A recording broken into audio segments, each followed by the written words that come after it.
In this lecture, which is the third in the series on cloud computing for Internet of Things, we are going to specifically focus on issues of service management and security.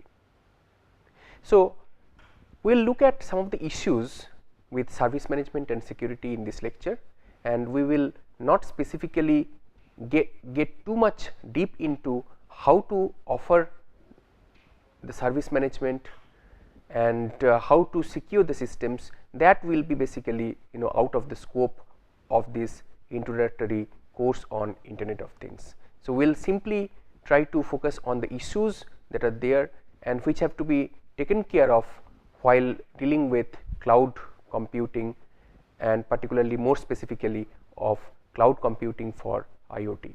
So, let us look at some of these different issues. So, before that, we have to be careful about few things. So, when we are talking about cloud computing, we are essentially talking about service offerings, computing services being offered. And when we talk about service offerings, we have to ensure that there is optimal performance that is delivered to the intended customers or the end users, and there is on demand whenever there is required. The services are offered in an efficient manner in a virtual environment, because as we saw in the previous lectures on cloud computing, these are environments which are virtual. Cloud is essentially a virtual environment where computing resources are offered through the help of virtualization technologies. So, basically the aim is to provide equal importance to desired outcomes of customers through service management, so that the customers are satisfied, and so that there is the customers get the services in a good way at no extra cost and with minimum risk. So, minimum risk means, I will give you an example over here. Cost is understandable, but risk basically refers to that, let us say that customer was using some computing resource, and if due to some reason that resource becomes unavailable, there should be the risk mitigation technique should ensure that there is some additional physical resource which will be mapped to the virtual one that the customer was using. So, that provisioning has to be done dynamically, and the customer should not feel that something had gone wrong, and because of which this change happened in the background. So, basically it is required to offer different types of services, and services including usage monitoring and billing. There should be complete description of clear and complete description of the services that the customer is going to get. Then issues with respect to availability of networks and connectivity, and it should be available continuously. High availability of networks and connectivity should be there. There should be ease of access to these resources, and it should be managed. The services should be managed in such a manner that the customer will not be able to get any feeling of any under or underperformed computing environment. There should be portals for service selection, there should be service guarantees, and rapid fulfillment of resources or decommissioning of resources should be there, and it should be a secure environment where securely computing and storage facilities are made available to the users. So, what is this service level agreement? So, service level agreement, as per definition, is about non-functional requirements that are expected from the service provider, more specifically the cloud service provider. And this service level agreement, in short, in the industry it is known as SLA. This SLA basically is required to provide a roadmap which will give clearly defined deliverables. So, this SLA will typically describe the quality, the utility, the warranty of services that are expected by the customer. So, this SLA will be some sort of an agreement and handshaking platform between the service providers and the customers, so that the customers know what level of services the customer is going to get from the service provider.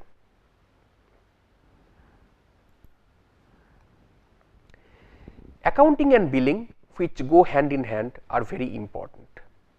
So, basically based on the resources, the use of the resources and the information about such use, it is required to bill the customers. It is required to bill the customers, and keeping track of this information about the resource use, which is typically in the form of records, the customers will be billed, and the customers will be having, they will be billed based on the accounting records, the resource prices and the billing rules. There has to be some rules based on which the customer is going to be billed. Maybe this much unit of resource consumption will lead to this much billing rate, a higher amount will lead to another higher rate, and so on. So, like this there has to be slabs or some billing policy, some billing rules which has to be agreed upon between the customers and the service provider. So, accounting records which has to be kept track of, which is a core component of the accounting module. The resource prices, that means what is the unit cost of each of these different resources, and the billing rules, that means what is the policy by which the customer is going to be billed. So, all these taken together will be used for billing purpose. Now, traditionally data centers were used, or even simple IT infrastructure used to be used in the companies, in the organizations. Now, we are talking about replacing such things or supplementing such traditional regular IT infrastructure based or data center based platforms with cloud. So, we are talking about that.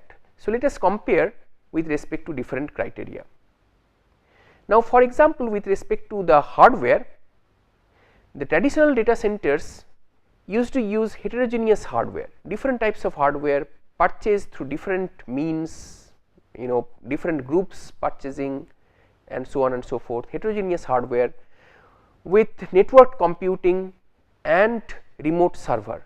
So, typically what would happen through a remote environment, this remote networked environment, these heterogeneous hardware would get access to a server, and that used to be the traditional way of getting access to different computing resources.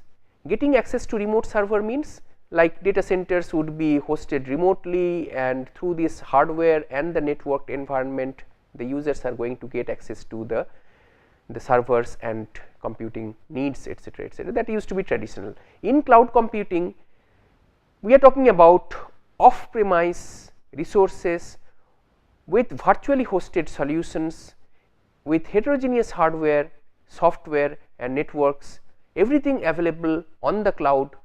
Whenever things are required, whenever users have requirements, they can easily scale up or down the resources. The resources are going to be made available to the users as per the requirement through a virtualized platform.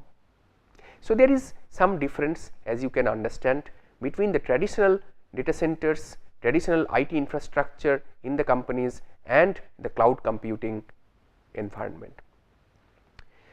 There are different other differences as well, which we have already understood in different perspective in the previous two lectures on cloud computing.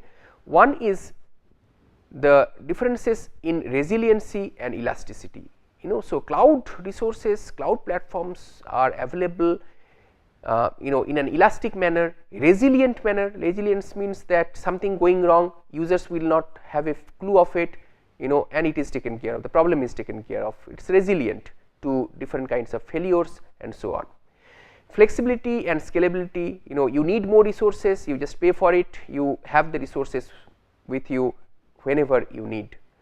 Automation is understood, running costs, security is very important. Security is, in the cloud environment you have more security compared to the traditional data center or regular IT infrastructure based environment.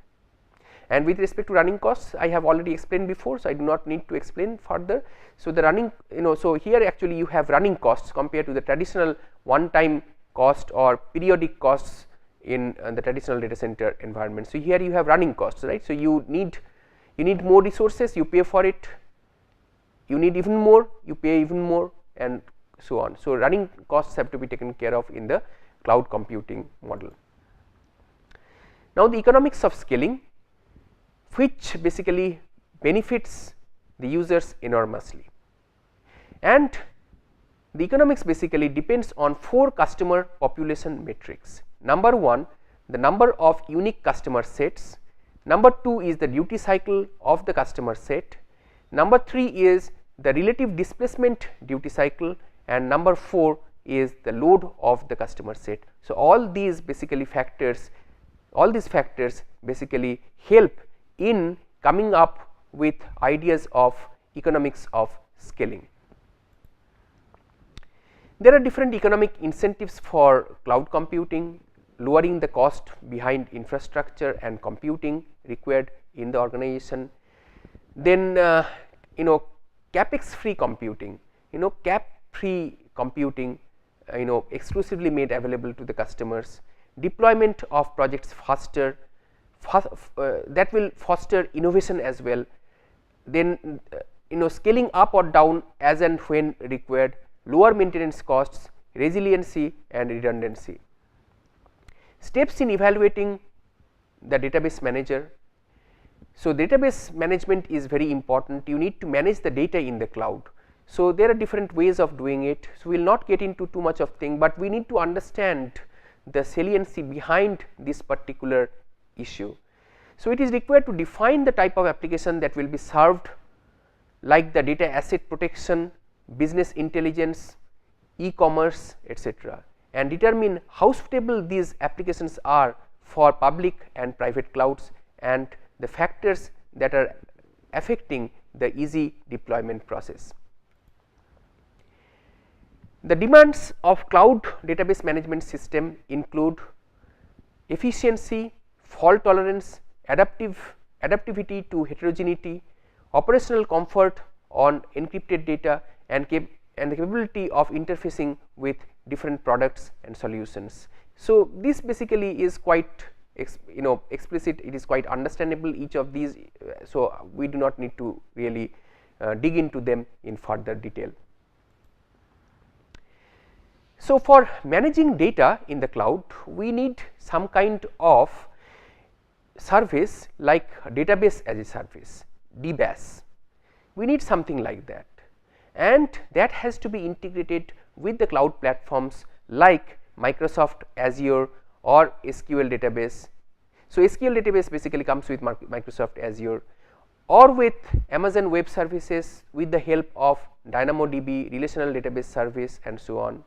Or in the case of Google Cloud SQL, taking help of database as a service like platforms like Google App Engine Data Store, ClearDB, database.com, and so on. So these are the different platforms, database as a service platforms, that are available through commercial or open source mechanisms for use with cloud.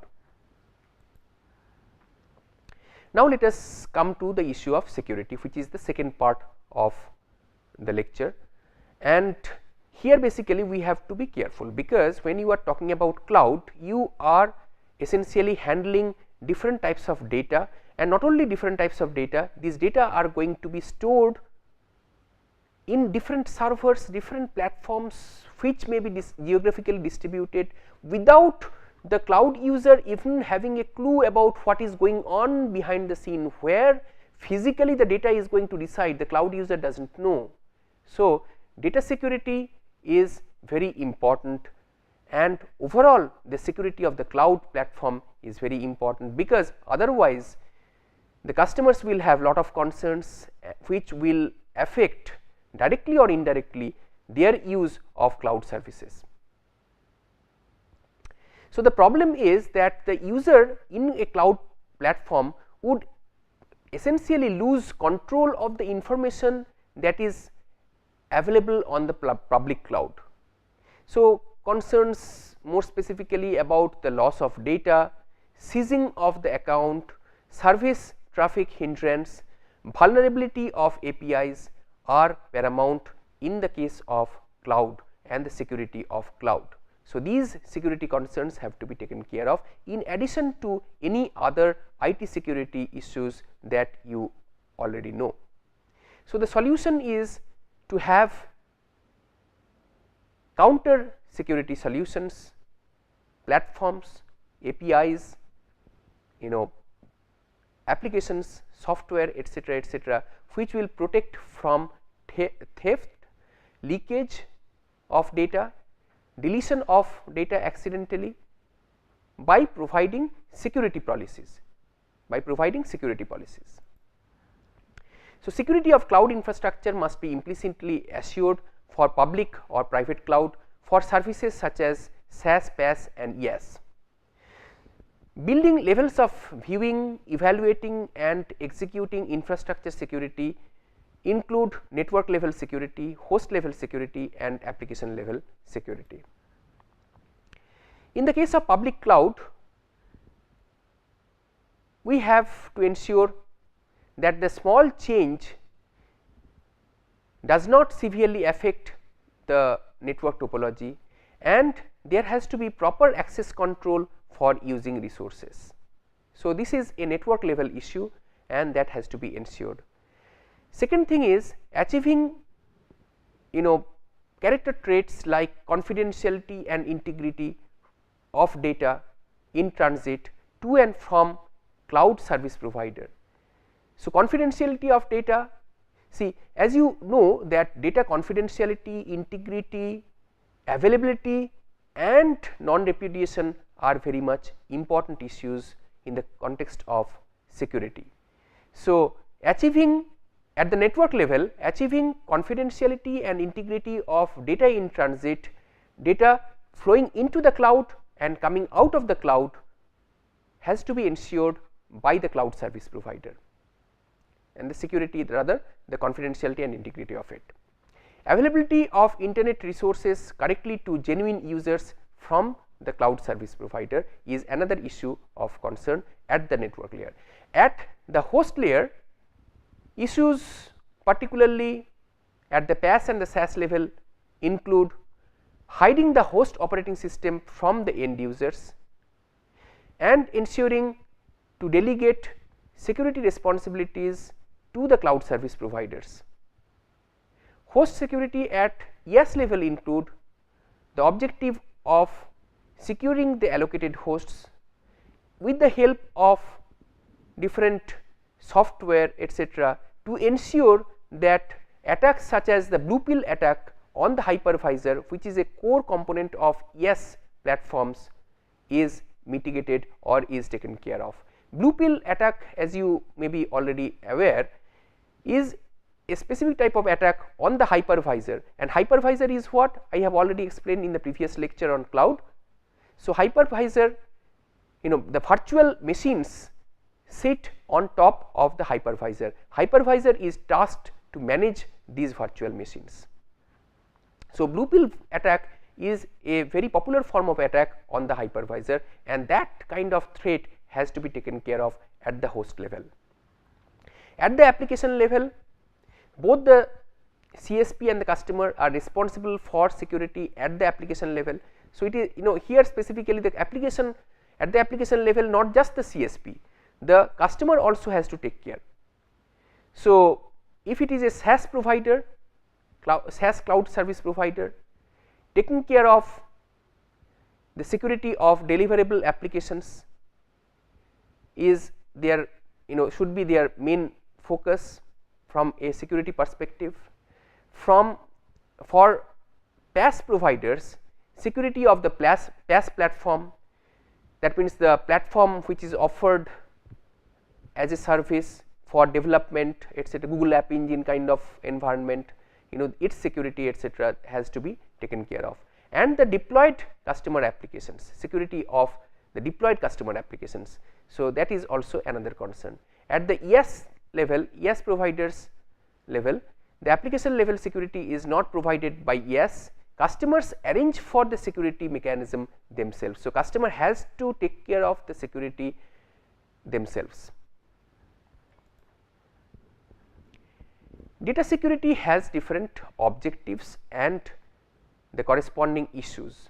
Objectives include ensuring confidentiality of the data, integrity of the data and availability. What does confidentiality means? That the data should be confidential and should be made available to only the intended stakeholder. Integrity means that the data should not be tampered with in between, that means when it is flowing into the cloud or coming out of the cloud. And availability means that the data should be made available as per the service level agreement to the intended customers in a secured manner.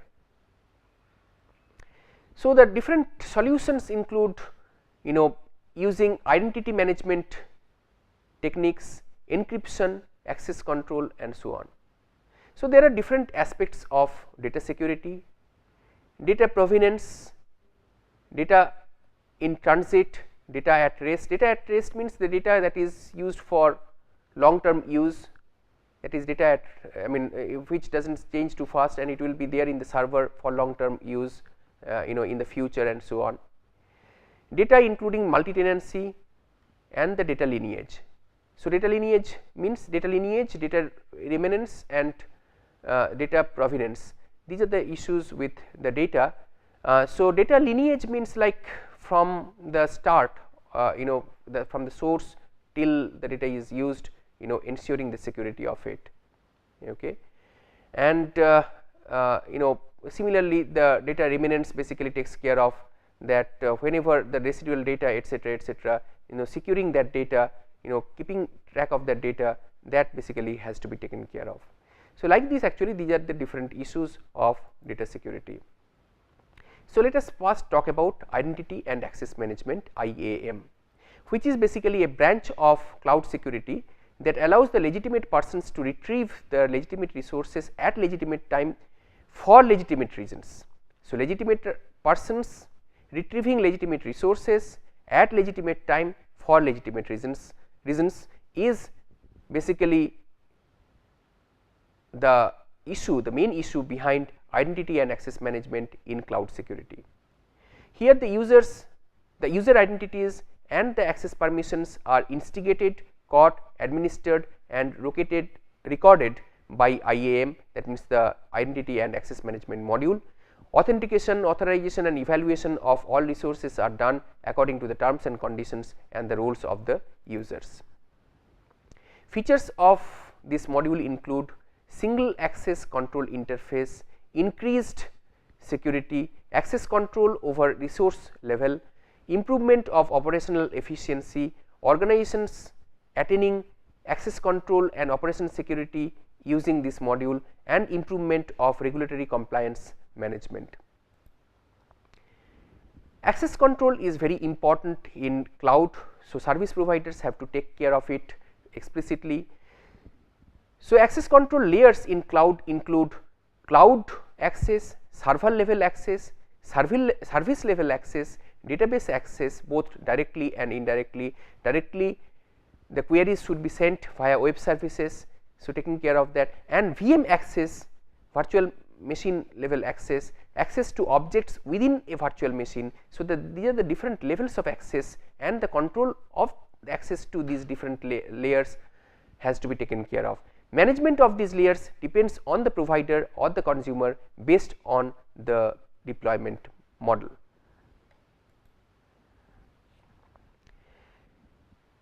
Trust and reputation are very important.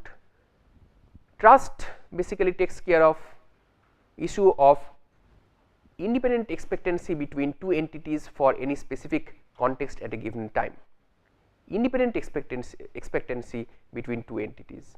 So, they have to trust each other, and at the same time hand in hand comes the issue of reputation, and reputation is about the belief of an entity standing on the community.